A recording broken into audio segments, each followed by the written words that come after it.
El hombre del subsuelo es capaz de permanecer silencioso en su cobijo durante 40 años. Pero si sale del subsuelo, empieza a hablar y ya no hay modo de detenerlo. Aspiramos a cosas inconvenientes porque nuestra estupidez nos hace creer que pretendemos lo que nos conviene. Es el aburrimiento lo que nos mueve a clavar agujas de oro en la carne ajena.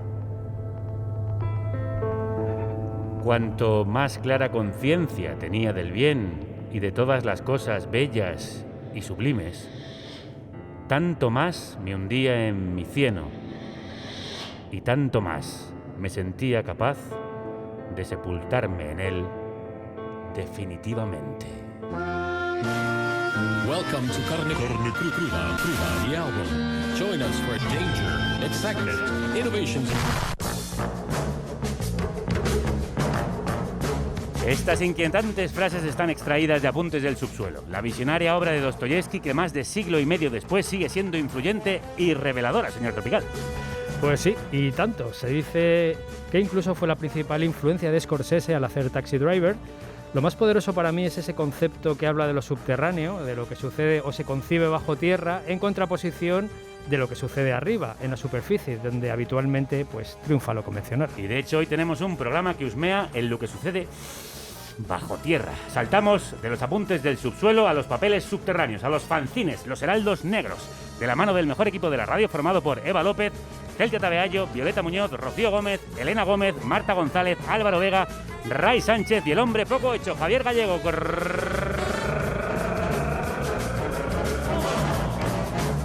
Abrid bien las fauces para devorar. ¡Ensalada tropical! Ensalada tropical, ensalada tropical. Un menú exótico De delicias sorprendentes para oídos inquietos y mentes insaciables. Con Javier Diezena, el señor tropical. que siempre prepara un esmerado menú como boceador de las profundidades. Adelante. Bueno, pues hoy tenemos a 4 auténticos agitadores del subsuelo, como son Manu Moreno, capo de libros y discos Walden. ¡Vivo! El artista polimórfico Laf Ladus. ¡Vivo! La ilustradora Roberta Vázquez. ¡Vivo! ¡Vivo! ¡Vivo! Y al músico y dibujante José Az. ¡Vivo! Y bueno, pues el hilo que conecta a los 4 es el fanzine. Hoy es el fanzine es el rey, o fanzine, como lo queráis pronunciar. Manu ha editado recientemente en su sello Walden, pues Papeles subterráneos, coescrito junto a César Prieto y Abel Cuevas. Y es un monumental libro retrospectivo que recorre la evolución del fanzine musical desde la transición hasta la actualidad. Que ya hacía falta, porque alguien tenía que recopilar todo ese trabajo ingente que se ha hecho durante años en la sombra. Es que yo diría que es toda una civilización perdida, ¿no? Que estaba ahí por mostrar, ¿no? De la sombra a la luz. Bueno, y Olaf, aparte de presentarnos su reciente libro Bouquet Garni, también trae bajo el brazo, pues qué suerte, el fanzine en activo más longevo. ¡Viva! ¡Viva! Nada menos que 30 años de actividad ininterrumpida. Mientras que Roberta, dentro de su frenética actividad como ilustradora, nos hablará también de sus diversos fanzines que edita, por ejemplo, Hago lo que puedo.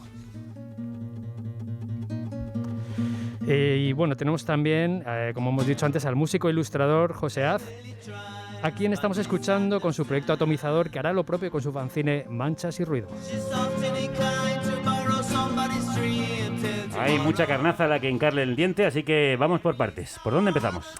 Pues empezamos por Manu Moreno, que es un incansable factotum de sucesos interesantes. Fue codirector del Festival Autoplacer, abrió y regentó la tienda Van, que expendía sabrosa contracultura en los primeros 2000 desde la calle Pez. Ha montado no uno, sino 2 sellos, grabaciones grabofónicas y discos Walden. Este último ha prosperado hasta convertirse también en editorial, como Libros Walden, etiqueta con la que ha editado precisamente pues este Papeles subterráneos, que ya hemos dicho es una guía por los fanzines musicales editados en España en los últimos 45 años. Manu, crudos días. Buenos días. Bueno, esto hacía falta. ¿Cómo se os ocurrió la idea? Pues, como decías, sí que pensamos que era necesario un libro así. Existía un libro en los 90 que era De espaldas al kiosco, de Quique Babas y Quique Turrón, pero era más un repaso, o sea, un poco texto. Y sí que nos parecía interesante mostrar visualmente cómo eran los fanzines y cómo evolucionan a lo largo de tantas décadas. Como había que limitar, porque si no esto sería imposible de editar, os habéis centrado en los fanzines musicales en España desde la transición hasta este siglo, ¿no? Sí, o sea, solo musicales porque ya pues, de coger también los de cómic, los de cine, de literatura, etcétera, ya era inabarcable. O sea, ni siquiera este libro, aunque son 300 pico páginas. Con una edición, no... por cierto, muy cuidada, maravillosa, espectacular, en la que aparecen muy bien reproducidos estos fanzines. Ahí lo estáis viendo en nuestro Twitch. Sí, puedes ver que es un tocho bien grande. Imponente. Y ni siquiera, a lo mejor hay un 10% de los fanzines musicales de esa época. Ni siquiera un 10%. Más o menos calculamos. ¿Y cómo ha sido esa tarea de encontrar lo que no deja rastro? Pues era difícil, pero como sabíamos desde el principio que no iba a ser posible hacer un libro completista, pues nos basamos sobre todo nos centramos en nuestras colecciones personales, en algún fanzine que pensábamos que tenía que salir sí o sí. Y ese fue un poco el filtro. O sea, hubo fanzines que sabemos que se quedan fuera, pero que como algunos se tenían que quedar fuera, pues bueno, pues este es nuestro libro sobre fanzines. No quiere decir que sea el único que tenga que existir. Habéis tenido que... Ojalá haya otros claro, libros claro, de la claro. gente. ¿Habéis tenido que preguntar mucho por ahí? ¿Husmear en muchas esquinas? Hemos tenido que preguntar bastante y buscar eso, pero que... Claro, este libro sale un poco como continuación de otro que hicimos, que era sobre revistas underground, que era Todo era posible, y revistas underground, aunque tenían una tirada corta, pues sí que tenían un depósito legal que se puede encontrar en bibliotecas, etcétera, pero un fanzine que está fuera del radar. Claro, tenían tiradas de 50 copias a lo mejor, pues hay cosas que son inencontrables de verdad. Yo querría citar algunos nombres, pasar lista, algunos de los nombres de los muchísimos fanzines importantes para que a la gente le suene. Muchos recordarán cosas. La Cochu, que fue prácticamente el pionero de todo, Caca Deluxe, 96 Lágrimas, Penetración, Ediciones Moulinsart, La Herencia de los Munster, Estricnina, Malsonando, Las Lágrimas de Macondo, Culcine, Mondo Bruto, Wow, Flandis. Espera, que me estoy sintiendo muy joven. Es que estoy recordando cosas. Ahora sí que estoy recordando cosas. O muy viejo, depende cómo lo veas. Muy viejo. Dead City Radio, Chilena Comando, La Felguera, Miau y muchísimos más. ¿Qué es lo que habéis encontrado? ¿Qué les une a todos estos fanzines? ¿Cuál era el espíritu de una época reflejado a través de estas publicaciones? El espíritu va cambiando en cada época en cuanto a estilo de música que se hablaba, o estilo visual, o forma de hacer del fanzine también. O sea, en los principios de 80 pues era más corta pega, y luego en cuanto hay ordenador y todo el mundo tiene un procesador de texto, pues eso va cambiando, y luego ya maquetación como más profesional. Eso va cambiando, pero el espíritu de hacer algo como fan, que es al final de donde viene fanzine, ese es el que continúa, y a lo largo de todas las décadas, de dar a conocer cosas que te gustan y que crees que pueden gustar a otra gente. Sí, hay mucha variedad de estilos en lo que ofrece esta recopilación de lo mejor del fanzine musical en los últimos 40 años. Ahora que escuchamos el punk de Rata Negra, grupo editado, por cierto, en tu sello Walden, hay un cliché muy extendido por el que mucha gente asocia directamente el fanzine con el punk, pero en el libro dais muestra de una paleta mucho más variada. Sí, o sea, siempre tuve una estética como muy... Hacerlo tú mismo. Casa, muy hacerlo tú mismo, que eso se relaciona mucho con el punk. O sea, creo que es más la parte visual la que se relaciona, pero hay fanzines que son de bossa nova como Serenidad, hay fanzines de pop, hay fanzines de garaje y de mocines había un montón. O sea, que no hay un género que es el fanzine sea de ese género.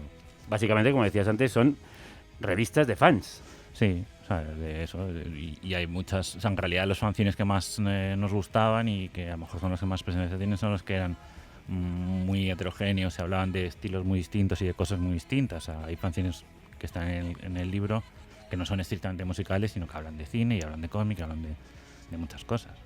Esos son los más interesantes, creo. Luego, una curiosidad, hay fanzines que son origen de proyectos que se hacen enormes con el tiempo, como el caso de Herencia de los Munster, origen del sello, o La Felguera, interesantísimo fanzine, que fue el germen de la deslumbrante editorial a la que tanto queremos aquí, ¿no? Eso es algo importante por resaltar, ¿no? Sí, o sea, pasa bastante. Subterfuge también. Subterfuge, es verdad. Justamente. Sí, Rock Indiana, o sea, en distintas épocas va siendo gente distinta, pero eso, luego, yo qué sé, en primeros 2000, pues fanzines como Mimo 2000, Las Estupendas, etcétera, luego pasan a convertirse en sellos musicales, en revistas gratuitas, en líneas de moda. Luego, pues más adelante también, o sea, yo, por ejemplo, pues eso, discos Walden y libros Walden, y lo primero que hice fue un fanzine, que era el Bang. O sea, creo que es algo que se da bastante a menudo, porque es gente que tiene una inquietud. Elephant Records también surge de Eso es. la línea del arco, o sea, que es gente inquieta a lo mejor, que hace cosas y cuando dejas de hacer un fanzine haces otra cosa. Al final, por hacer una comparación con el cine, esto es como el corto antes de dar el salto al largo. Sí, pues, claro, pues sí. Y hubo una época en la que los fanzines tuvieron realmente prestigio. De hecho, algunos periodistas musicales, que aún siguen trabajando y son plumas muy reconocidas, en sus primeros años firmaban con los apellidos originados por su fanzine. César Macondo, Roberto Cuzzine, Víctor Malsonando. Eso ha sido también una práctica habitual. Sí, o sea, y también como en distintas épocas pasa con distintos medios, pero sí que, por ejemplo, esa época de Malsonando, de Lágrimas de Macondo, luego pasan a Error Deluxe, prácticamente todos, o sea, de todos los fanzines medio grandes, pasan a escribir para Error Deluxe y gente que luego ha seguido escribiendo y sigue escribiendo a día de hoy sobre música. ¿Cuáles han sido los fanzines que más te han sorprendido de esta búsqueda? Pues porque era un género que no conocía tanto fanzines.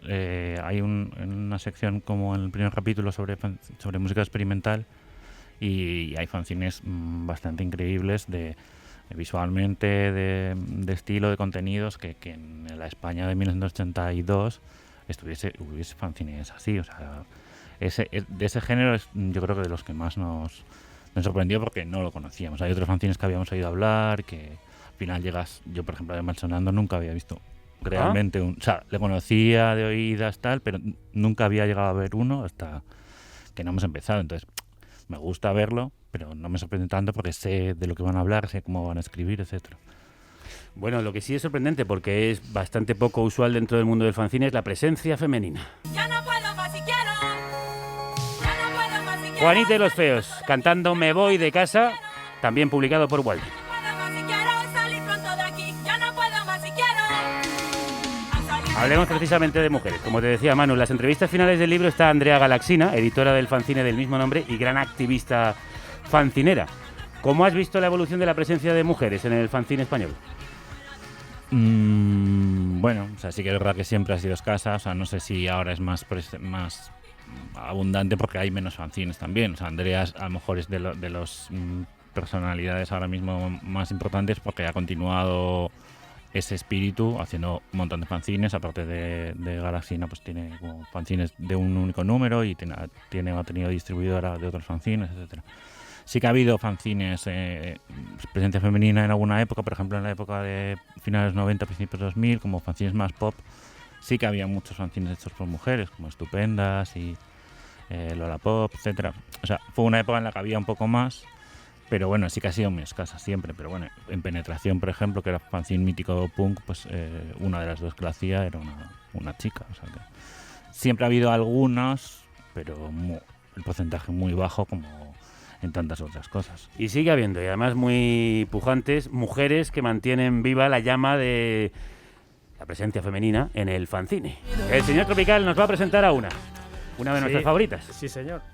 Tenemos a Roberta Vázquez, que es una ilustradora que ha trabajado sin parar y a sus 30 y pocos años ha dejado ya una obra importante, colaborando por un lado con revistas como El País, Mongolia, Vice o Cáñamo, para la que ha dibujado la muy recomendable serie Mugre debajo del sofá. Sí, maravillosa. Maravillosa. Y ha editado también la novela gráfica Socorro y por supuesto es autora de fanzines como A la Porra o Diarios Gratis o Hago lo que puedo.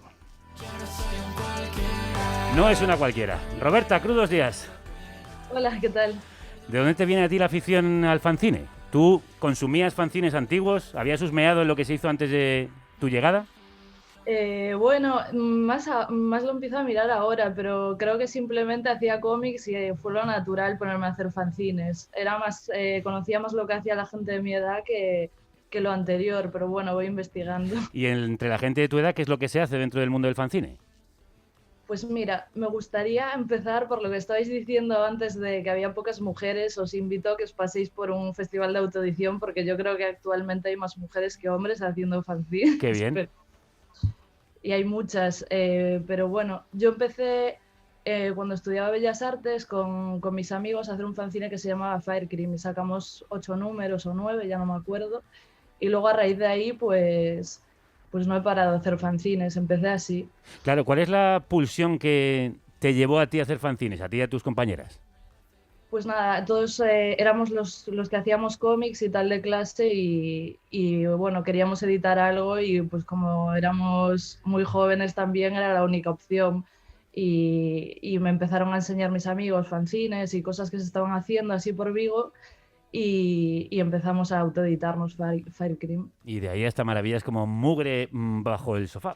Sí, yo quería comentar contigo, Roberta, porque me parece un prodigio cómo consigues filtrar la vida cotidiana a través del cannabis, de manera que una vida cotidiana se convierte en algo fascinante, a veces absurdo, a veces áspero. O sea, quería que me comentases un poco cómo lo has conseguido. Pues muchas gracias. Yo, la verdad, a ver, me da un poco a veces de reparo porque yo creo que la gente piensa que soy súper forrera, pero estoy bastante tranquila con eso. Con eso, creo que tengo una relación sana con el cannabis, pero nada, pues esto surgió así, me pidieron hacer una serie que era como un sueño para mí, estar publicando mensualmente una revista y un cómic y nada, pues no sé, para mí es que es como la manera más natural de comunicarme, filtrar cosas cotidianas y darles un aspecto pues de algo más divertido. En este caso pues son unos insectos, ¿no? Que roban marihuana a los humanos y tienen su movida, aunque ha ido evolucionando un poco más a que son casi como personas con apariencia de insecto al final. Claro, ¿qué es lo que te da de bueno hacer una serie, poder continuar con unos personajes y hacer que evolucionen? Pues mira, aunque me tire de los pelos cada vez que tengo que entregar el cómic del mes, pues es una manera de obligarte a ir evolucionando. O sea, de esto habrá un momento, supongo, en el que acabe haciendo un libro con ello, porque ya llevo, no sé, 52 o 50 y algo, llevo 4 años haciéndolo. Así que es guay. O sea, bueno, yo sé que es un privilegio también en España publicar en una revista una vez al mes. Bueno, eso es un reconocimiento también a los fancinerosos y fancinerosas. Sí, sí, sí. Hombre, es como, bueno, eso, pues trabajo de verdad, ¿no? Pero lo que hacían los fanzines, pero con nómina.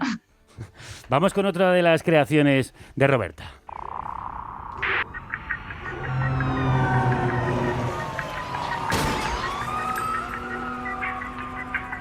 En esa continua búsqueda de lenguajes y de personajes para contar la realidad que nos rodea, Socorro es un cómic que retrata la vida precaria de cualquier millennial. Alquileres abusivos, explotación laboral, pero los protagonistas son una pizza, un pimiento y un cucurucho de fresa. ¿Por qué? ¿Esto lo primero? Pues a ver, llevaba tiempo dibujando el personaje de la pizza en mis fanzines, en una serie que sacaba que era Bob y Amigos, y él era uno de ellos. Entonces cuando me propusieron hacer el libro, quería que él fuera el protagonista y me pareció que lo más lógico fuera que todos los personajes fueran comida también. O sea, solo por eso, no, nada más. ¿Y puede que se identifique mucho más el público con ellos que si fueran personajes humanos? Sí, a ver, en mi caso es que creo que cuando un dibujante se pone a dibujar personas es inevitable acabar dibujándose un poco a ti mismo porque es lo que más conoces y a mí me da un poco de palo dibujarme a mí, a veces lo hago, pero bueno, es una manera de enmascararte un poco, ¿no? Para mí es más cómodo y creo que para el público es más divertido también. Y una pregunta de rigor que va a sonar hoy mucho. ¿Qué tienen los fanzines para que, por ejemplo, una ilustradora tan ocupada como tú todavía hoy encuentre tiempo y energía para seguir publicándolos? Bueno, pues la libertad que te dan, ¿no? Porque yo, aunque tenga mucha suerte con la gente con la que trabajo y que me dan mucha libertad, al final yo cuando hago un fanzine no tengo un deadline o ganas de hacerlo tan bien para impresionar a esta persona que me lo ha encargado, ¿no? Es como que puedo hacer más lo que me salga y eso es muy liberador. Quien esté escuchando a Roberta seguramente tendrá muchas ganas de conocer su trabajo si aún no ha tenido esa oportunidad. Puede hacerlo directa y fácilmente en Instagram, en la cuenta Roberta Vázquez de esta página. ¿Qué te da el Instagram? Estas nuevas plataformas digitales son las nuevas formas de mostrar el trabajo son una especie de nuevo fanzine, aunque sean plataformas capitalistas. Sí, bueno, yo lo utilizo como tal, aunque se está yendo un poco a pique últimamente, no sé cuánto más va a durar Instagram, pero bueno, lo he intentado un poco en TikTok, pero no me hago con ello. Pero ¿de qué modo ayuda al trabajo que hace un artista como tú una plataforma como Instagram? Pues mira, por ejemplo, simplemente por cómo está hecha la app, el rollo de que puedas ir pasando página a página, pues es súper cómodo para poner viñetas, ¿no? Entonces es muy fácil compartir una página de cómic y a la gente le gusta mucho lo de mover el dedo en la pantalla y creo que es como muy cómodo, ¿no? Entonces, para mí, pues cuanta más gente comparte igual un cómic que le hace gracia o algo así, más gente llega a mí, más gente se compra luego mis fanzines o mis cómics de Apa o lo que sea. Entonces, para mí es como, aparte de que me han llegado ofertas de curro por Instagram, es cómodo porque es una manera de comunicarte con la gente muy directa, no sé. Pues llega más gente a ti que simplemente imprimiendo 50 copias. Es más, llegas a más gente. Bueno, ya te digo, llegas a 23.900 seguidores como poco, y si el algoritmo ayuda, a muchos más. Larga vida a Mugre debajo del sofá y a todo lo que hace Roberta Vázquez. Ha sido un placer hablar contigo y conocerte. Un abrazo muy fuerte. Gracias. Y estamos escuchando otro de los grupazos que edita Walden. Sí, a los tremendos Juventud Juché. ¡Vivo! ¡Viva!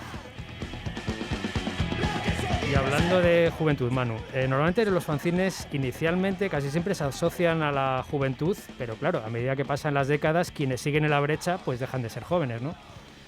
Sí, o sea, sí que creo, un poco por lo que ha comentado Roberta antes, como que habría que diferenciar fanzine musical, lo que decíamos, del fan que escribe sobre las cosas que le gustan, que es un poco de lo que va el libro, con fanzine como formato, que es lo que ahora mismo hay más, que lo que decía Roberta, en plan de hay ferias de autoedición o ferias de fanzines, y es un poco eso de artistas, normalmente dibujando, ilustradores, etcétera, haciendo sus cosas usando ese formato para dar a conocer sus cosas.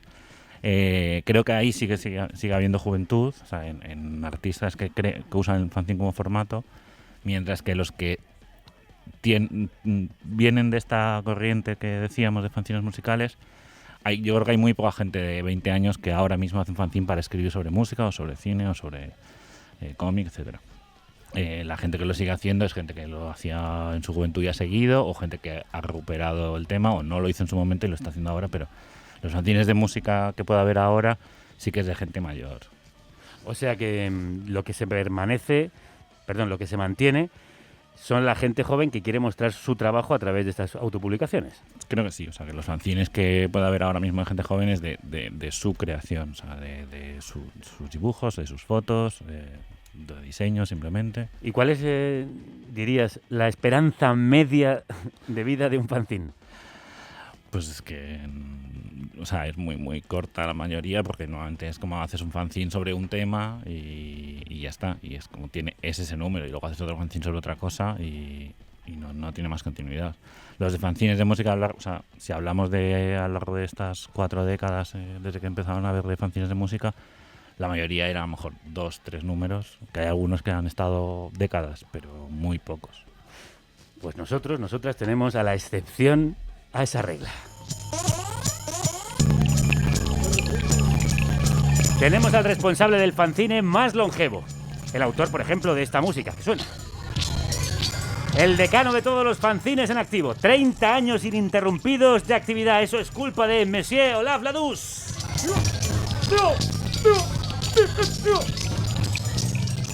Presente a este ínclito personaje que por fin visita esta carnicería.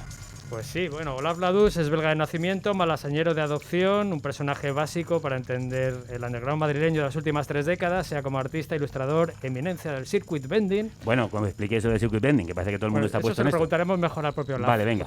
Lo va a explicar mucho mejor que yo. Creador de los famosos Durrax, que luego nos explicará, o agitador musical en Solex, o los caballos de Düsseldorf que escuchábamos, o el fanzine Qué Suerte, que por eso le tenemos hoy aquí.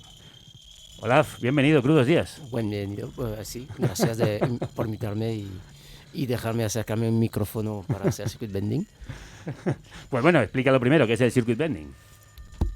Eso más o menos es coger un circuito electrónico, poner los dedos encima y cambiar el sonido, ¿no? Como pega el micrófono. Ajá. Entonces es algo que se hace ahora porque había muchos circuitos electrónicos baratos y la gente intentaba arreglar las cosas que antes no se podía hacer porque te electrocutabas, pero ahora con la electrónica de bajo consumo de voltios, pues mucha gente empieza a chapucear con circuitos electrónicos. ¿Y los Durrax, que va en la misma línea?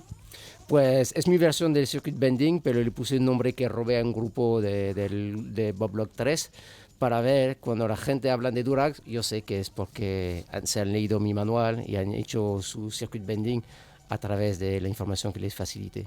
Básicamente es coger cacharritos, aparatos que tienen electrónica dentro, manipularlos, como está diciendo Olaf, y producir sonidos chisporroteantes como estos. Y hablando de chisporroteos neuronales, te hemos traído aquí para hablar no solo de música, que también, y de ruidismo, sino del ruidismo a través del papel, del fanzine. ¿Cómo empezó todo en tu caso? Pues a mí de una manera muy natural, es decir, que cuando llegué a crucé los Pirineos y aterricé en Madrid, pues tenía que buscar trabajo. Entonces me dediqué a ir a las agencias de diseño para enseñar mi book de diseño industrial. No encontré trabajo, pero encontré un montón de gente que dibujaban. Y entonces, como ya seguía fanzines como La herencia del Monster, ahí pues lo conocía desde fuera, pues empecé a entrar en contacto con Mauro Entrialgo, y a raíz de toda la gente que empecé a encontrar, la gente que conocía en Francia, pues tenía que ocuparme. Entonces empecé a hacer un fanzine. El primer número era el número 0, que iba a ser, si salía bien, se hacía del huevo un pollo, y si no, pues se acababa el número 0. Entonces, como salió bien, pues el número siguiente fue el número pollo, y luego, como ya tenía un tema, pues el siguiente fue el número perro, y luego ya se empezó así, y una vez al año sacando un fanzine con los colegas para ocuparme, básicamente, porque al principio cuando empiezas nadie te va a editar, y si no tienes ni trabajo ni nada, pues tienes que inventártelo tú. Y de aquellos polvos estos lodos, 30 años publicando, qué suerte, ¿por qué le llamasteis así? Porque suelo tener suerte, primero, eso era bastante obvio, y sobre todo ser editorial del primer número, te digo que era, a ver qué suerte tiene eso, si se acaba en el número 0, si se transforma en pollo, y como se transformó en pollo, pues se quedó el tema y el nombre. Olaf, tu obra ha estado pues desperdigada por todas partes, por portadas de discos, fanzines, los Durax, también literalmente pegada en las paredes de las calles. Sí. ¿Por qué has decidido por fin hacer una retrospectiva muestrario en el libro Bucket Garni? Bueno, la verdad es que no decidí yo, sino que fueron la editorial Barrett que durante la pandemia me contactaron. Yo no les conocía, pero ellos aparecen, pues conocían mis fanzines y todas estas cosas, y son ellos que tenían ganas de hacer un libro gráfico, como lo llamaban, ¿no? Creo que le iba bien a la editorial en este momento porque habían sacado unos libros que vendía bien, entonces se podía permitir hacer un libro que no fuera comercial y una locura. Entonces se pusieron a seleccionar material que les interesaba, y yo les indiqué que visitasen mi blog para ver lo que les podía interesar, y se engorrilaron y dijeron, vamos a poner eso, y acabó un tocho enorme que era tan gordo que no te cabó en el buzón. Como el papel subterráneos también. Sí, la mitad sí, pero a todo color sí también. Sí. Es la competencia directa. Es la competencia. Si en la libra ya no tiene el papel, pues pillas el Bucket Garni. Tenéis que pillar los dos, papeles subterráneos de Manu y el Bucket Garni de Olaf. Bucket Garni, por cierto, es un atillo de hierbas popular en la gastronomía francesa que se añade a muchas recetas para potenciar su sabor. Se podría decir que desde que llegaste a Madrid en 1992 has funcionado un poco como un Bucket Garni del underground madrileño. Bueno, el underground, porque yo más que underground me gusta más hablar de marginalidad que de underground, ¿no? Que el underground es como la visión de la gente que está encima viendo las cosas que está abajo. Si esto está abajo, mi realidad es lo que está debajo, lo que consideran abajo. Y yo creo que más bien es una cuestión de margen, o sea que para los de arriba es abajo, es un margen, pero este margen yo tengo otro margen también. Muy bien. Entonces yo más que utilizar el término underground me gusta más marginal. Y marginal porque tuve que buscarme la vida, me sigo buscando la vida y es una manera de funcionar. Entonces es más eso que es el medio donde me evolucionó y donde me soy, salvo hoy que ya estoy invitado en medio de gran capacidad. Sí, bueno, un medio masivo, un medio de masas, en carne cruda arrasa allende los mares, en el centro y desde aquí ya solo puedes caer, porque esto es lo más alto que vas a llevar. ¿Y qué te da la marginalidad? ¿Qué libertad da la marginalidad, la independencia? Hombre, la libertad justamente de no tener que tener éxito comercial, de no tener que satisfacer un público que está esperando que la cosa sea rentable. Y al final sí, es lo que decía Manu también, o sea, que se pega mucho al espíritu punk en el sentido que se hacen las cosas por pasión y porque a uno le apetece, no porque tiene que ser rentable y que no.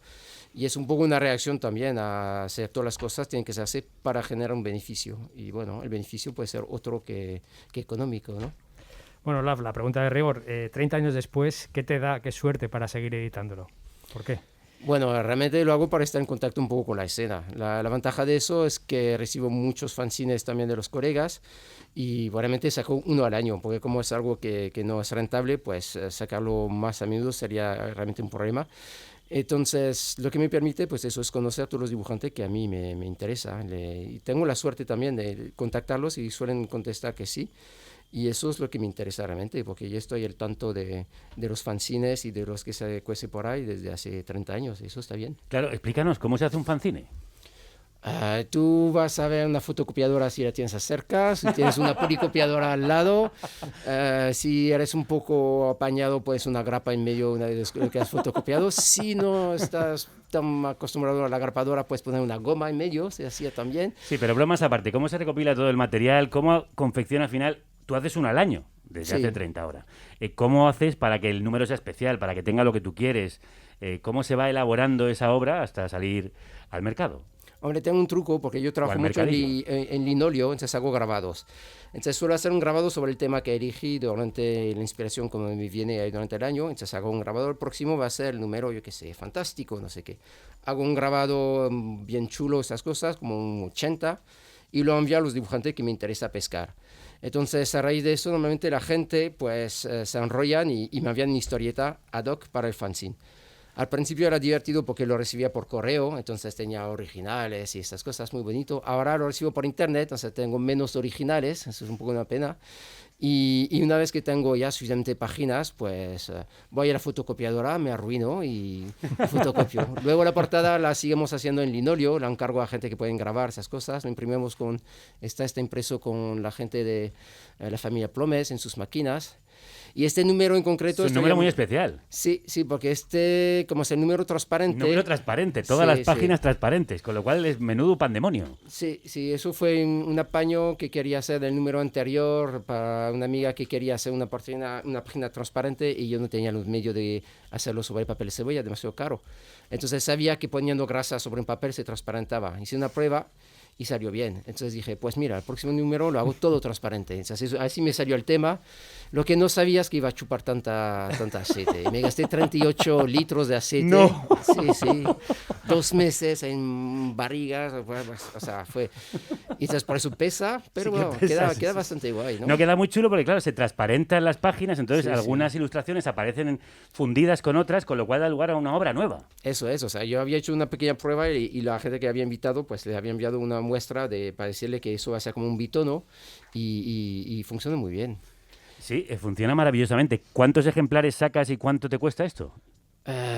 Cuando me cuesta más que lo que debería. Más de lo que ganas, ¿no? Sí, pero bueno, yo cada número suelo recuperar como un cuarto de lo que cuesta. No tanto por fabricar el fanzine, porque realmente lo hago todo de imprimir, de estampar y esas cosas, pero lo tengo que cambiar fuera. Entonces el correo es muy caro. Entonces cuando tienes que cambiar fanzines a México, a Japón, a Estados Unidos, se dispara los gastos de cambio.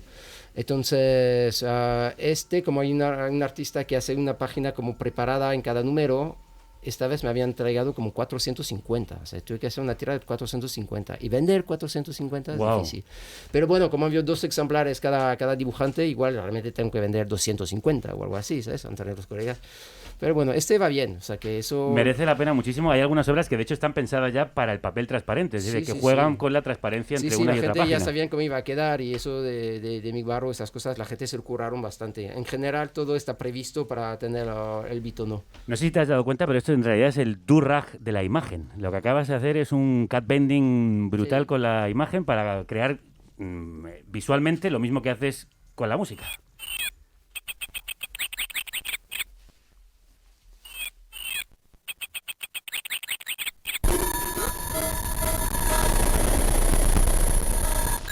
Esto que suena es Bird Rag, una de las obras de los caballos de Düsseldorf, el grupo en el que está Olaf, que trabaja con esos do-rags que antes nos contaba. Yo recomiendo, porque igual esto es más duro de escuchar en la radio, que vayáis a verlo si es posible. Todavía hay conciertos de los caballos, ¿no? Hay uno en el Juglar, creo que el 24 de marzo, sí.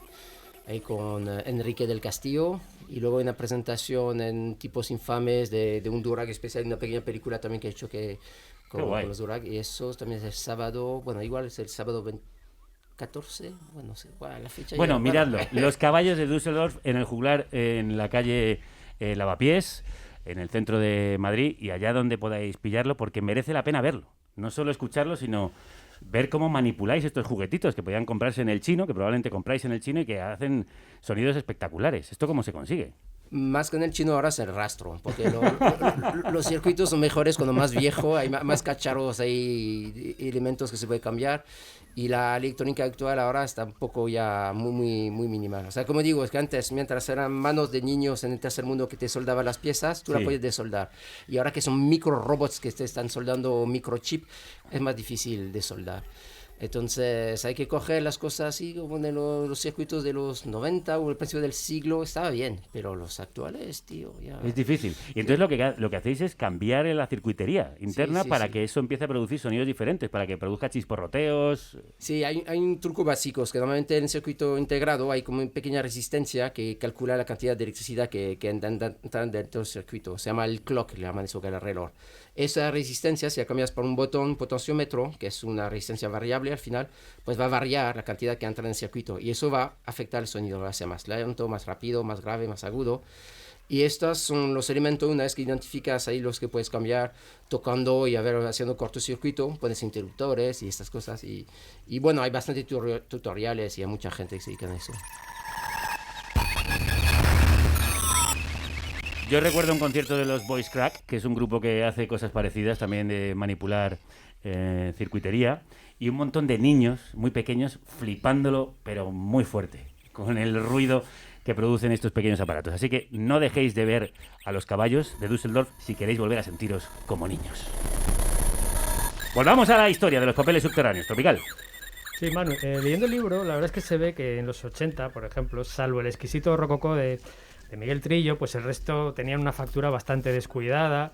Sin embargo, en los 90 ya aparecen fanzines mucho más elaborados, que son casi revistas, como la Cefán, Factory, Espiral. Yo me pregunto, ¿cuál es la frontera, si es que existe, que realmente puede separar un fanzine de una revista?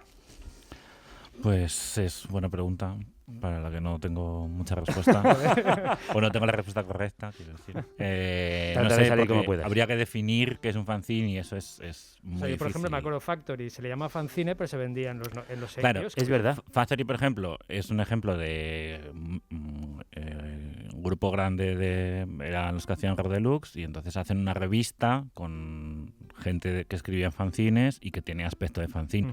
Pero se vendían en los kioscos, entonces, por definición, pues no debería ser un fanzine. O sea, esa podría ser la frontera. Si se vende en un kiosco ya podría dejar de ser un fanzine, quizás. Bueno, o sea, descarta, pero hay otras que a lo mejor no se han llegado a vender en kiosco y que es fanzine, o sea, que no es fanzine. Había muchas revistas gratuitas, por ejemplo, incluso de gente que hacía fanzines, y bueno, pues una revista gratuita que tiene mucha publicidad. Si tiene publicidad ya no es un fanzine, pero luego hay otros fanzines que sí que tienen publicidad, por eso que...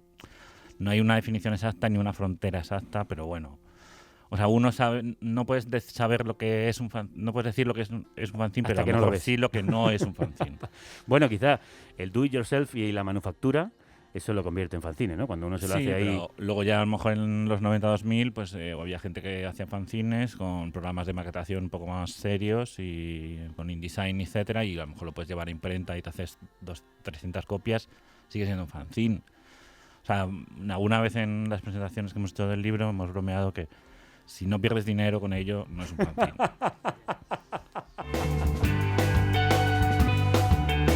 ¡Guau! ¡Grupazo, señor Tropical! Otra vez me siento muy viejo o muy joven.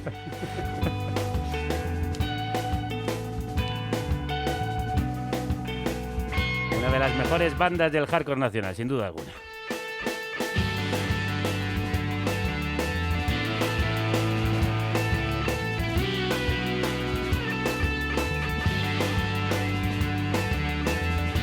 Bueno, pues estamos escuchando Aislado, un tema de nuestros admirados y añorados A Room With A View. ¡Viva! ¡Viva!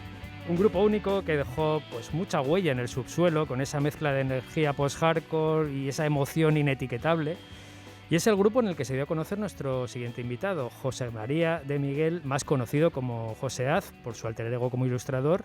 Y bueno, pues vamos a ir repasando sus muchos proyectos musicales, aparte de A Room, Atomizador, que han sonado antes. Y además con él estuvo charlando usted sobre fanzines como experto y fanzineroso de pro.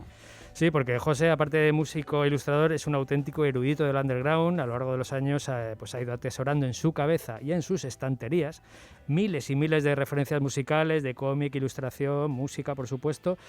Yo le pregunté ¿qué tiene que tener esos nombres que escoge para formar parte de la pequeña muestra que es cada número de su fanzine Manchas y Ruido. A mí me interesan particularmente las expresiones artísticas y musicales obsesivas, exageradas, distorsionadas y con una visión personal completamente particular y propia.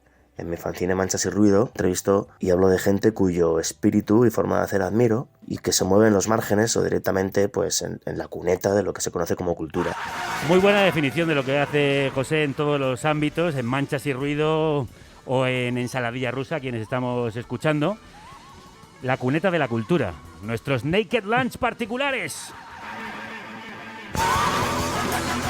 Yo recuerdo una de las canciones, uno de los conciertos más divertidos que yo he visto en mi vida es un concierto de Ensaladilla Rusa. Los temas no duran más de 15, a veces 20, 30 segundos. De hecho, compartimos el escenario con ellos hace muchos años. Fue maravilloso. Fue maravilloso. Pudieron tocar aproximadamente 100 temas, sin ninguna duda, en un concierto de no más de media hora. Sí, sí. Bueno, José. Bueno, también le pregunté, pues lo de siempre, ¿no? Que estamos preguntando hoy. ¿Por qué sigue haciendo fanzines después de tantos años? Y la verdad es que lo tiene clarísimo. Hago fanzines porque dibujar, escribir y hacer música también suponen los momentos en los que me siento verdaderamente libre.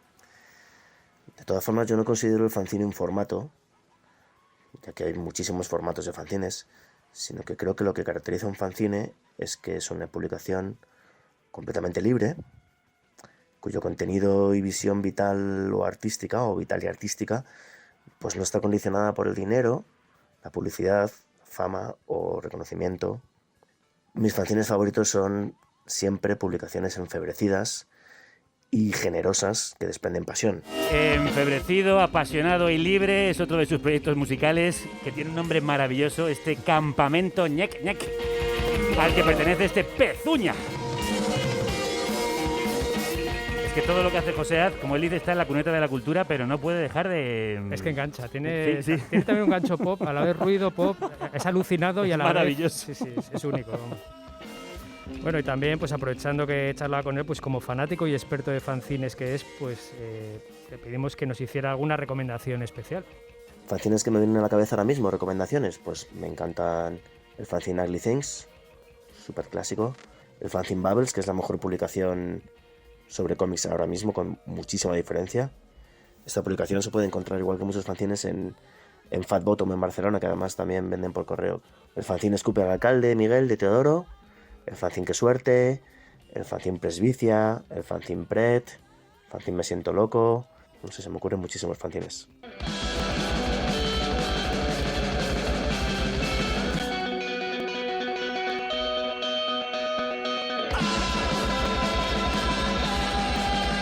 Bueno, ahí nos ha dejado un buen puñado de nombres. Otra cosa maravillosa que tienen los fanzines son los nombres. Están muy bien titulados.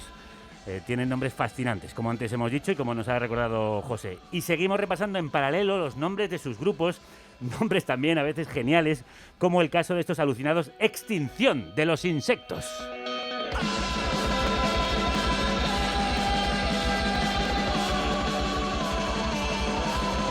Y la creatividad de este ser es que no tiene fin. No tiene fin. Vamos, se sorprende año tras año y yo tengo que decir que con José comparto un poco mis orígenes musicales, que están un poco en la escena hardcore y punk. Sí, señor. Y bueno, en esas épocas un fanzine era casi como un código secreto, una información única sobre muchos asuntos que no existían más que en ese fanzine. Y claro, yo le preguntaba si esto es hoy todavía posible, el que un fanzine descubra todavía nombres, temas, escenas que no existen ni siquiera en la red, y sí en estas páginas hechas a mano. Bueno, mira, iba a soltar un rollo, pero mejor cito un ejemplo. El fanzine Ugly Things, que con casi 40 años de vida pues considero pues casi la mejor publicación de la historia, y siguen escarbando y descubriendo toneladas de rock and roll y de música esotérica, y aún así, música que alguna está en internet y otra no, pero creo que la importancia de un fanzine no radica en convertirse en una especie de Wikipedia, sino en expresar una visión única, que en este caso la expresan a través de su estilo de escritura, sus fotografías, sus portadas, incluso el papel que utilizan. Y creo que esa vibración y esa potencia son algo imposible de conseguir en un blog o en una página de Instagram, por poner 2 ejemplos virtuales. Pues casi me ha hecho llorar con esta definición de lo que es un fanzine. Algo con un estilo personal, que no pretende ser una enciclopedia, sino que sale de las entrañas, de esa cuneta de la que habla José. ¿Y qué es esta maravilla que también nos hace llorar? Pues nos vamos a despedir con un precioso tema llamado Simplemente A10, de su último disco como atomizador, titulado... Uno de sus proyectos. Otro es, sí, y que es exactamente un sueño, se llama el disco, en el que demuestra cómo es capaz de tocar el laúd como Los Ángeles, a la vez que construye por encima unas armonías vocales dignas de Beach Boys o de los mejores Animal Collective.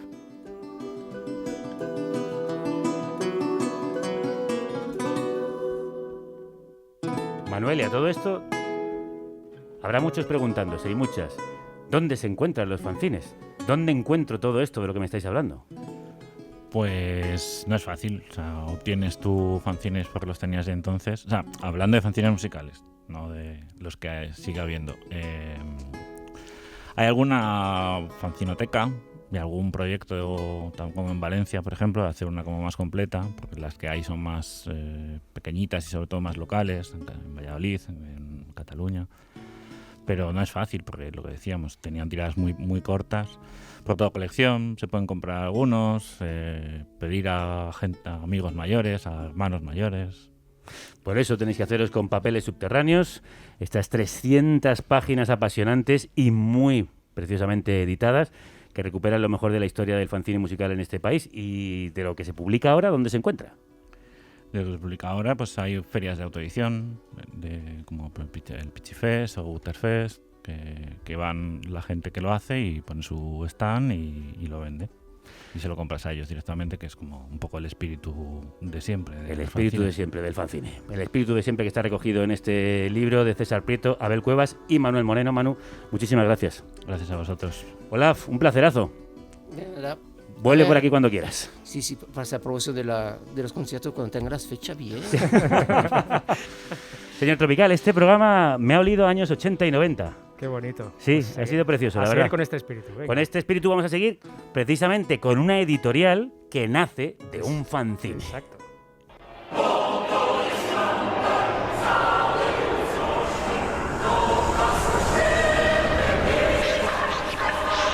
Agente provocador.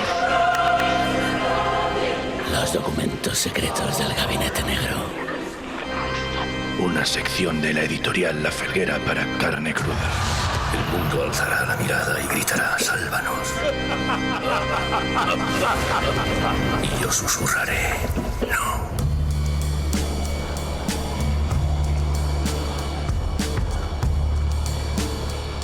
¡Quieto todo el mundo! ¡Quieto todo el mundo! Estamos en 23F, agente provocador. Pues mira, yo te voy a hacer una pregunta, Crudo. Una pregunta que yo creo que todo el mundo se la hace alguna vez en la vida. Si tuvieras una máquina del tiempo, ¿a qué ciudad y en qué época te gustaría estar? Qué pregunta más compleja. Ay. Y esto no me lo podías haber avisado antes, que me lo pensara. No, y de hecho para mí me resulta interesante lo que vayas a responder, a ver. Espero que no me digas el Puerto de la Cruz, años 80. No, bueno, igual no estaría mal, sería muy interesante, pero a lo mejor la Nueva York de los años 20 con las Flappers, que me acabo de releer el Crack Up de Scott Fitzgerald. Ay, tú sí que sabes. Sí, gran. Mira. Bueno, a mí yo no me voy tan lejos.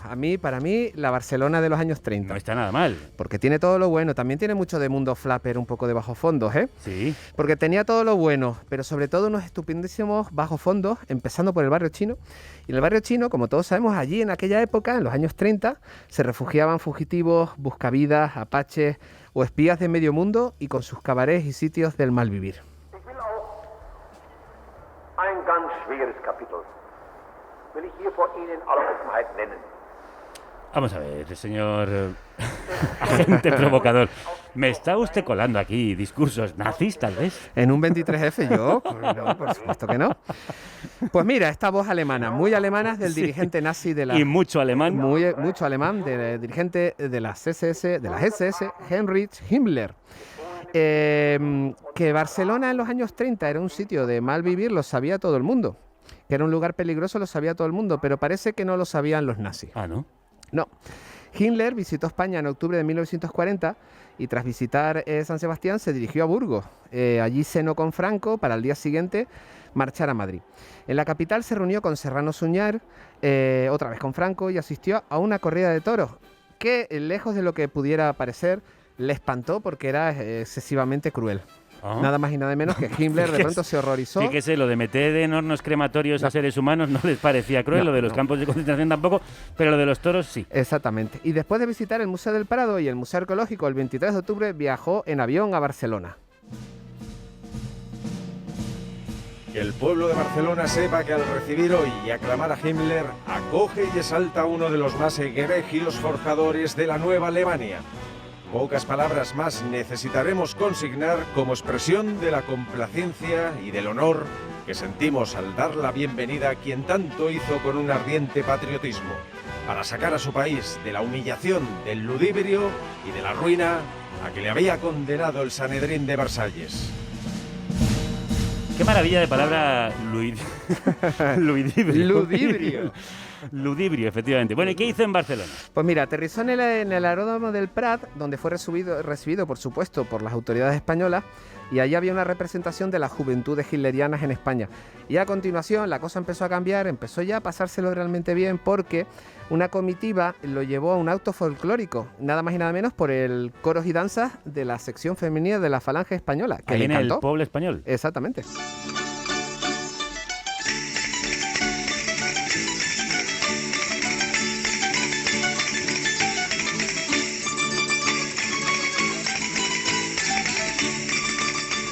Así que se fue de la mano de las juventudes hitlerianas y de las autoridades españolas a este acto folclórico a escuchar músicas como estas. ¿Se acabó ahí su visita? Pues no, además me alegra que hayas metido ya el freno a estos coros y danzas que eran realmente horrorosos. Porque voy a intentar, ya vas viendo que te voy a estar contando otra historia que no tiene nada que ver con coros y danzas ni nada por el estilo. Lo que suele usted hacer, sí. Sí. Lo que le interesaba era visitar el monasterio de Montserrat, porque según él estaba obsesionado con lo esotérico. Ahí estaba nada más y nada menos que el Santo Grial. ¿Qué me dice? Que es algo muy de Indiana Jones. Sí. Y él se sentía una especie de Indiana Jones nazi. También luego visitó el Escorial, donde se dice, que todos lo sabemos, y sabemos que es cierto, que es una de las entradas al inframundo. Por supuesto. Pero lo que pasó después de la visita de Himmler es que el monasterio de Montserrat no volvió a ser ya lo mismo. ¿Por qué? Porque en el mundo oculto, como todos y todas sabemos, los lugares, cuando viene alguien del tipo de Himmler, pues quedan impregnados de energías, de lo que ha pasado en ellos, o los han visitado, y esto fue realmente lo que pasó. ¡Aquí huele a azufre todavía! ¡Por Belcebú! Tranquilo, crudo. Porque todo tiene su arreglo. Incluso esto, que es jodido, ¿eh? Es jodido. Himmler en Montserrat. ¿Qué hay que hacer?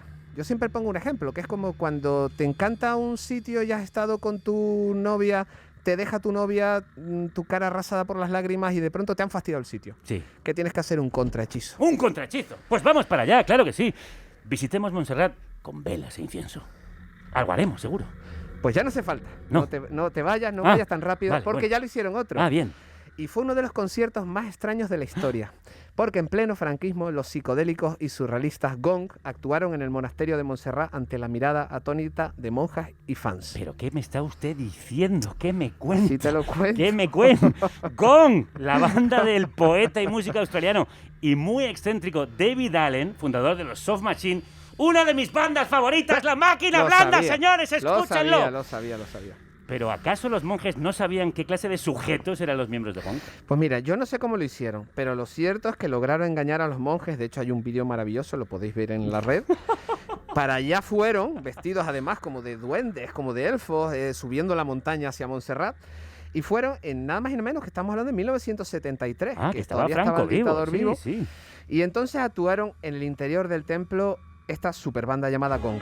Bueno, usted sabe que yo podría estar horas escuchando esta mezcla del sonido Canterbury, del funk, con el jazz, con la improvisación, con la psicodelia, con el rock progresivo.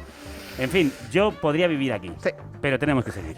Y la pregunta es, ¿a dónde me quieres llevar? Sí, ¿cómo terminó la visita del nazi? vamos Aunque, por cierto, tengo que decir, no puede haber mejor contrahechizo que esta música para el paso de Himmler. O sea, después de esto... Montserrat quedó liberado de las malas energías que por supuesto, ya solo hay buen rollo. Totalmente. Alrededor. Pues el refrán es que nunca te fíes de un español ni de un catalán. Nunca, nunca, porque a unos y a otros nos gusta sisar, que era como entonces en los años 30 se designaba a birlar, ¿no? A levantar ahí, a birlar la cartera, ¿no? Himmler se fue indignadísimo pensando que éramos un pueblo de bárbaros porque durante su estancia, que fue nada más y nada menos que en el lujoso Hotel Ritz, de pronto se dio cuenta que le habían robado el maletín. ¿Qué me dices? Un maletín que contenía documentos importantes. No sabemos si los planes de Hitler, la búsqueda del Santo Grial o cualquier otra cosa que le interesase.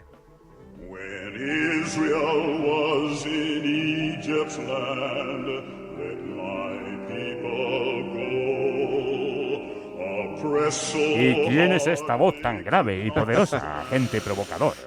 Paul Robeson. De hecho, a mí me encanta Paul Robeson, pero debo reconocer que cuando lo pongo en casa los vinilos de Paul Robeson, que ya vienen cascados, la voz todavía suena más grave. Y además tiendes a ponerlo a 45, ¿no? Que es Paul Robeson. Paul Robeson fue un cantante y activista social muy famoso y durante los días de la Guerra Civil visitó un Madrid bombardeado. ¿Y nos va a hablar de él? Pues no. Pues mira, igual que te estaba hablando de Gong para hablarte de Himmler y de cómo le robamos la cartera a uno de los dirigentes nazis, te voy a hablar de otra cosa. Bueno, me está usted volviendo loco. Es que, Crudo, he usado su voz porque no tengo la de otro gran afroamericano. Entonces, a falta de John Moore, que es del quien vamos a hablar, pues hemos utilizado la de Paul Robeson. Muy bien. ¿Y quién era este individuo, John Moore? Pues mira, te lo voy a resumir. Era cocinero de la tripulación del Tiflis, que era un petrolero norteamericano que se incendió cerca del puerto de Alicante en 1914. Ajá. La tripulación fue rescatada, puesta a salvo por los trabajadores portuarios alicantinos y pasados unos días, pues toda la tripulación fue repatriada a Estados Unidos. ¿Y regresó Moore? No, porque Moore de pronto llegó a Alicante, 1914, y dijo, aquí me quedo yo. Con este solete y esta playa era un buen sitio para vivir y así se quedó John Moore. Bien hecho, claro. Pero no tuvo fortuna. Vaya. Comenzó a vagabundear por las inmediaciones del puerto, por todo el municipio. Todo el mundo lo conocía, se hizo muy popular. La verdad que no debían haber muchos negros en el Alicante de los años 20. Vivía de pedir limosna, de trabajos muy puntuales y de pronto también pues le gustaba la noche, era un poco noctámbulo, fiestero, mejor bebedor, bala perdida, que vivía libre sin ataduras y empezaron a conocerlo como el Negre Yoma. Una vida errante llena de excesos que le llevó a la tumba con 56 años. Pero a ver, vamos a ver, que me estoy perdiendo. ¿Qué tiene eso que ver con cosas divertidas y una raza sin duda superior?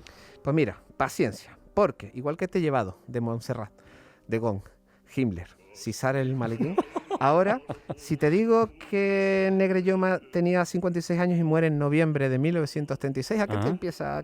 Ahí murieron algunos insignes, ¿no? Sí, el 20 de noviembre murió José Antonio Primo de Rivera. Exactamente, lo fusilan en Alicante y lo meten en una fosa común. Le sigo, continúe, por favor. Y aquí es donde empieza la maravillosa leyenda urbana, que por supuesto lo creemos. Aquí siempre creemos entre la verdad y la leyenda, como el hombre que mató a Liberty Balance, la leyenda siempre. Y entonces esto me lo ha contado Nega, de los Chicos del Maíz. ¿Qué dice? Y yo quiero creer, como Mulder, que fue así. 1936. Mientras fuerzas nacionales acusan su victoria y precisan ya sobre la tierra las líneas del triunfo, en la cárcel roja de Alicante nos fusilaron a José Antonio Primo de Rivera. A ver, ¿qué es lo que le ha contado el Nega? Pues que para horror de los falangistas, muy falangistas, y la gente de derechas, muy de derechas, José Antonio Primo de Rivera, ay, lo sentimos, porque compartió fosa con un negro borracho de mal vivir llamado John Moore. Entonces, ¡maravilla, poesía pura! Ese féretro que trasladaron 5.000 falangistas a hombros, desde Alicante hasta Madrid, lo que llevaban dentro eran los huesos de un borrachín vividor con tirria al trabajo llamado el Negre Yoma. ¡Viva el Negre Yoma! Así ¡Todo un es. héroe! En el año 2016 el consistorio alicantino quiso dedicarle una calle a la ciudad de Alicante por la ley de memoria histórica y llegaron a sustituir la placa de un militar franquista. Pero es otra, sí. y otra maravilla, una detrás de la otra. Pero no hay un final feliz, porque un juez franquista, vaya, retiró la placa. Valga la redundancia. Totalmente, que duró apenas unos meses. Pero, Crudo, vamos a seguir en el mundo un poco de los muertos y de los entierros y vamos a ir todavía más allá. En la inmensa explanada, presidida por la gigantesca cruz que corona la basílica subterránea, más de 100.000 personas procedentes de todas las regiones de España aguardaban la llegada de la comitiva desde las primeras horas de la mañana. El féretro del caudillo fue conducido hasta el interior de la basílica a hombros de sus familiares. Todo había sido preparado al milímetro. El hueco y la losa llevaban ya preparados 3 años antes de la inauguración del Valle de los Caídos en 1959. Se realizaron entrenamientos y simulaciones que habían sido un éxito. Los operarios y ayudantes demostraron una asombrosa capacidad y rapidez para tomar, alzar y depositar suavemente el féretro en las profundidades de la fosa.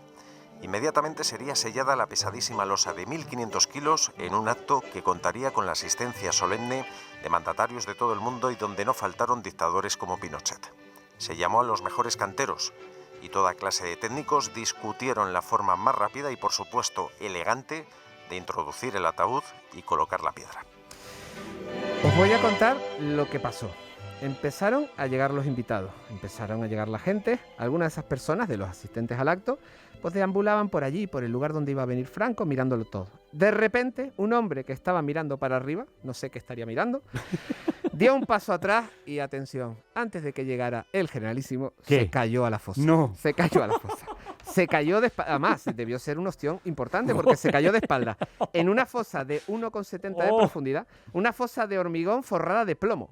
El golpe pudo haberlo mandado al otro barrio perfectamente. Sí, haber compartido tumba con Franco. Se generó allí un escándalo tremendo. Al parecer era un excombatiente, un Vaya, camisa azul, un vaya. hombre de edad más que madura, ya peinaba canas porque tenía más de 60 años. ¿No? Pero, ¿qué le pasó? Pues de pronto, imagínate, pues un griterío tremendo, un caos tremendo en el lugar. Faltaban cuestión de segundos, minutos para que llegase la comitiva. Los curas, las personas, todo el mundo echándose las manos a la cabeza. El hombre estaba abajo, medio muerto, medio aturdido. Lograron levantarlo un poco mareado, tenía sangre en la cabeza. Algunos temieron lo peor, algo inadmisible: un muerto antes de que llegase el muerto. ¿Y este veterano combatiente pasó a mejor vida? Bueno, seguro que pasó a mejor vida, pero ¿cómo y cuándo? Además, me parece una injusticia lo que le hicieron, porque este hombre necesitaba atención médica y sobre todo calma, un poco, después de haberse metido ese ostión, porque estaba fastidiado, no se le podía mover. Entonces se llamó un médico, pero rápidamente el médico estaba sacándolo y mirando por el rabillo de ojo la entrada de la comitiva. Lo sacaron, se le llevaron en camilla, el hombre conmocionado, no sabía dónde estaba. Y a punto de provocar un escándalo mayor. Berlanga rodando. Totalmente. Lo retiraron entre quejidos. Imagínate la basílica allí, los quejidos. ¡Ah! Ya en las manos de los médicos, los camilleros. Es que no había ni tiempo para llevarlo a un hospital. Entonces lo que hicieron fue ponerlo detrás de una especie de biombo allí para que no se viera. No sale en el reportaje del nodo. Y entonces ese hombre le dijeron que se callase, que luego ya lo atendían bien. Y entonces lo estuvieron atendiendo y apareció el féretro de pronto, mientras este hombre estaba debatiéndose entre la vida y la muerte a escasos metros. ¡Ay! ¡Qué cosas, agente provocador! Mira, te confieso una cosa. A mí me habría encantado que durante la exhumación que tuvo lugar hace tiempo, que no hubieran podido sacarlo y que el féretro llegase, como te cuento, con un ocupa ahí dentro, tú imagínate. O sea, de pronto cogían, ¡pap!, y ya encuentran otra persona ahí debajo. Bueno, como el Negre Yoma. Como el Negre Yoma. En realidad un facha y otro que pasaba por Totalmente. Pero si yo tuviera una máquina de los deseos y me dijeran ¿qué te gustaría que realmente hubiera pasado? ¿Sí? Yo soñé que durante la exhumación, al abrir el ataúd no hubiera nada. Nada. O sea, abren el ataúd y no hay cuerpo. Nada. O que lo que encontrasen fuese un cuerpo vacío, momificado. O bien lleno de periódicos viejos. Tú imagínate. Está Franco, sí, está el cuerpo allí, lo vimos, pero estaba alguien lo llenó de periódicos viejos. Y me habría encantado, más aún, que dentro del ataúd hubiera otro ataúd. Y así sucesivamente. Sí. Como si fuera una muñeca rusa, una matriosca, ¿no? Sacan un ataúd y hay otro ataúd, quitan otro ataúd cada vez más pequeño y encuentran el último ataúd, es pequeñito, lo abren y ¿qué encuentran dentro? Un lechón. Maravilloso. Un pequeño lechón. Eso habría sido estupendo. Hubiera sido estupendo. Castellanos, ¿no veis a España la pendiente de la ruina? La política, ese arte infame de odiar con pasión al que sustenta opuestas opiniones y de escalar el mando triturando al adversario con el pretexto de salvar a la nación, ha acechado siempre la vida de España, ha paralizado sus energías y está a punto hoy de dar fin a la patria. Como nunca en esta hora... ¿Y de quién es esta voz castellana y recia, casi imperial? Fíjate lo de alemana, muy alemana, esta vez castellana, muy castellana, casi imperial. Mucho castellano. Mucho castellano, pues de Onésimo Redondo Ortega. ¡Hombre! Onésimo, que fue uno de los grandes ídolos del facherío patrio, lo sigue siendo. Lo sigue siendo, fundador en Valladolid de las Juntas Castellanas de Actuación Hispánica, una milicia, por supuesto, obsesionada con el puñal. Y en el año 1931, con la República, la unión precisamente de estos grupos de Madrid y Valladolid dio lugar a la Jons, que como todos sabemos dio lugar a Falange y de la Jons. Y en el manifiesto político de la JON se describen como un ejército civil, las milicias nacional sindicalistas que de un modo técnico y regular, con entusiasmo y sacrificio, garanticen la victoria de las ideas nacionales. Es evidente y claro como el sol que el marxismo es invulnerable a todas las arremetidas menos a una, la violencia fría y sistemática que sobre él se ejerza. Violencia legítima, porque el marxismo es asimismo violencia sobre y contra la sociedad nacional. Bien, pues ya puedo imaginarme a qué se dedicaban Onésimo y sus chicos. Pues sí, sus métodos de trabajo eran calcados de los empleados por los squadristi italianos, ¿no? Administración de ricino con sidola a los oponentes políticos, utilización de una variada panoplia de porras, rompecabezas, y es aquí donde Onésimo entra en esta disparatada historia y se une a la raza superior, sin duda. A ver, continúe, porque con las historias que me ha traído me tiene muy intrigado cómo acabará Onésimo. Pues mira, para esta gente la guerra civil era como ir al Monster of Rock, o sea, era su momento. Entonces Onésimo es el primero que marcha como loco, pistola en mano, puñal en cinturón, a hacer la guerra al comunismo. Con tan mala pata. Vaya. Con tan mala pata. A ver qué le pasó. Que de pronto ve un puesto militar a lo lejos, se piensa que es de lo suyo, se acerca y es acribillado a balazos porque confundió la bandera de Falange con la de la CNT. Y así murió Onésimo Redondo. De hecho, su muerte cambió las cosas para los falangistas, porque los mandos del ejército franquista prohibieron que se exhibieran las banderas de Falange en el frente porque se confundía con la bandera anarquista. ¡Qué mala suerte! O a lo mejor, ¡qué buena suerte! Muy bien traído. El pánico a una muerte ridícula de Defcon 2 para despedir la ridícula muerte de Onésimo y algunos de sus pares. Un placer. Hasta la siguiente entrega. Bueno, ¿cómo ha celebrado usted el 23F? Por todo lo alto. Por todo lo alto. Como Sí, Carrero señor. Blanco. Sí, señor. Como las balas en el ¡No se techo mueva del Congreso. nadie! ¡Quieto todo el mundo! ¡Quieto todo el mundo! No podemos emitir más porque nos están apuntando con la policía. Llevan metralletas. No podemos emitir más, así que lo vamos a dejar, pero no vamos a dejar que los golpistas se hagan con este país. Nos vamos, que la radio os acompañe.